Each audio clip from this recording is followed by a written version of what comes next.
يا مساء الفل، ازيكم عاملين ايه؟ يا رب تكونوا بخير. طالما انت وصلت الفيديو ده النهارده يبقى انت اكيد بتدور على حاجه من الحاجات اللي انا هقولها دلوقتي. ولو الحاجه دي مش موجوده او انا ما قلتهاش دلوقتي في ضمن الحاجات اللي هقولها لك حالا، يبقى ممكن يبقى عندك سبب تاني انا ما قدرتش اعرفه. بس ايا كان السبب اللي انت عايزه، احتمال كبير او الاكيد ان انت هتلاقيه في محتوى الكورس اللي هيتقدم ده. لو انت بتدور على شغل اضافي ليك يزود لك دخلك الى جانب شغلك الاساسي، او لو انت حابب يكون عندك بيزنس خاص بيك خاص بالتجارة، او لو عندك منتج او حرفة بتقدر تعملها او منتج قادر تبيعه بكواليتي كويسة ومحتاج له سوق وعملاء، او الحاجة الاخيرة اللي ممكن نكون بنفكر فيها لو معاك راس مال وحابب انت تشغله بنفسك وتستغله افضل استغلال، خاصة في الظروف الحالية اللي موجودة تقريبا في كل الدول، سواء انت موجود في مصر او السعودية او الامارات، فالكورس ده مخصص ليك. كل دولة من دول ليها بعض القوانين اللي بتحكمها وبعض الشروط للتجارة على امازون فيها. في الكورس ده هناخد الثلاث دول دول هندرسهم بالكامل، هندخل فيهم هنسجل الحسابات او هندخل في تسجيل الحسابات الخاصة بالثلاث دول. هندخل كمان في الشروط والحاجات اللي لازم تراعيها عشان تقدر تسجل في الدول دي وتقدر تشتغل فيها بدون مشاكل. وبرضه هنناقش الإعفاءات الضريبية اللي موجودة في كل دولة فيهم، تقدر تدخل بإيه ما تقدرش تدخل بإيه. وكمان هنشوف إمكانيات الشحن بتاعة المنتجات اللي موجودة من الخارج للداخل وهكذا. خليني بس اديكم نبذة سريعة للي فيكم.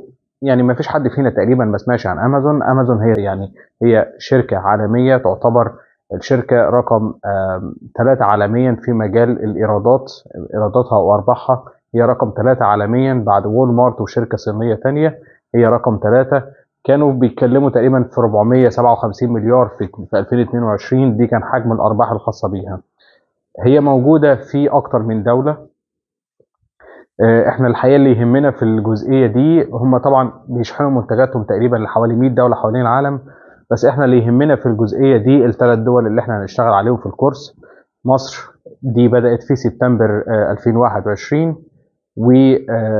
والامارات بدات في 2019، وعندنا السعوديه بدات في 2020. انا مش جاي اقول لك على التواريخ لسبب او لاخر. في الاسواق دي يعني مش موجوده بقالها فتره كبيره. الى حد ما 3 او 4 سنين مش كافيين ان السوق ممكن يكون فيه كل المنتجات، خاصه في سوق زي مصر. سوق زي مصر بحجم السكان، بحجم كميه الطلب اللي موجوده، فدايما بيبقى فيه منتجات وفي حاجه ان انت تدخل منتجات اضافيه، وبتلاقي فيه فرص بيع كويسه جدا. في الكورس ده بقى احنا هنتناقش شويه على هناخد طبعا السلم من الاول خالص، من اول التسجيل لحد اضافه المنتجات، لحد عمل حملات دعائيه، لحد المتابعه للمنتجات. طبعا الجزء الاكبر اللي بياخدنا في الكورس ده هو موضوع المنتجات وازاي نقدر نلاقيها، لان هو ده الاساس اللي احنا بنبني عليه العماره اللي هنطلع بيها بعد كده. مش عايز اطول عليكم الحقيقه، بس في نقاط مهمه كده لازم نصلحها، واخطاء تكون ظاهره دايما معانا لما بنيجي نبدا نبيع. او خلينا اصلح لكم شويه مفاهيم قبل ما تبدا تشترك في الكورس ده او تاخد الكورس. الناس اللي بتقعد تلف على اليوتيوب، او لو انت قاعد قدام اليوتيوب لقيت فيديو بيكلمك على البيع على امازون وانه بيزنس جبار وان انت تقدر في فتره قليله جدا توصل بيه لربح كبير، الكلام ده كله مش حقيقي للاسف.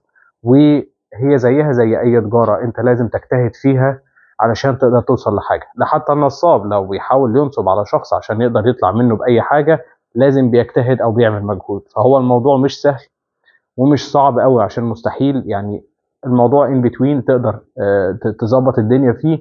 محتاج بس الشخص يكون عنده صبر، والصبر اهم شيء، علشان الموضوع لما بتبدأ فيه عشان تلاقي عائد منه لازم بتاخد فترة شوية، زيه زي اي تجارة.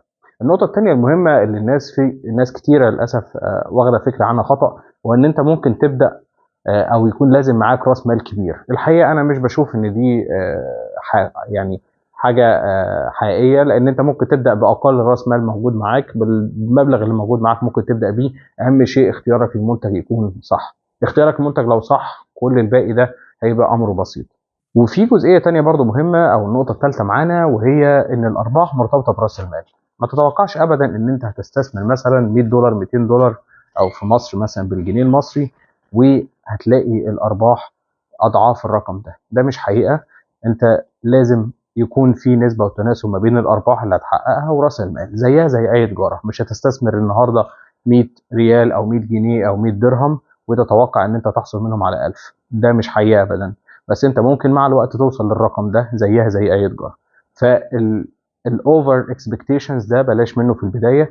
خلينا واقعيين، نبدا واحده واحده زيها زي اي تجاره وزي اي بزنس انت حابب تدخل فيه. والنقطه بس الاخيره ان انت المفروض تبدا الاول بعمل الستور بتاعك، تجهيزه، وان انت تضيف المنتجات في البدايه قبل ما تدخل تشتري المنتجات نفسها. ودي خطأ كبير بيقع فيه يعني عدد كبير جدا من البائعين، انه ممكن يكون بيتفق على منتج وكمان دفع فلوسه قبل ما يعمل له ليستنج عنده او يضيفه عنده. وهنا في مشكله كبيره هتحصل معاه، انه ممكن المنتج ده يترفض من امازون ترفض تبيعه.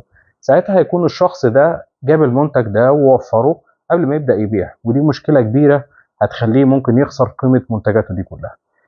دي شويه نقط كده، او دي خلاصه الاخطاء اللي كانت موجوده في نسبه كبيره جدا من البائعين، اللي ما نتمناش ابدا اللي هيقدر يكمل في الكورس ده او اللي هيدخله يعمل حاجه منهم.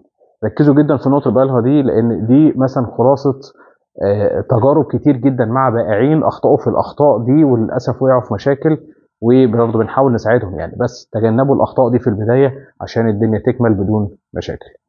جهز معايا ورقه وقلم وشوف الفيديو اللي جاي، لان احنا هنبدا نقول شروط البيع في كل دوله والاوراق المطلوبه وازاي تبدا تسجل واحده واحده.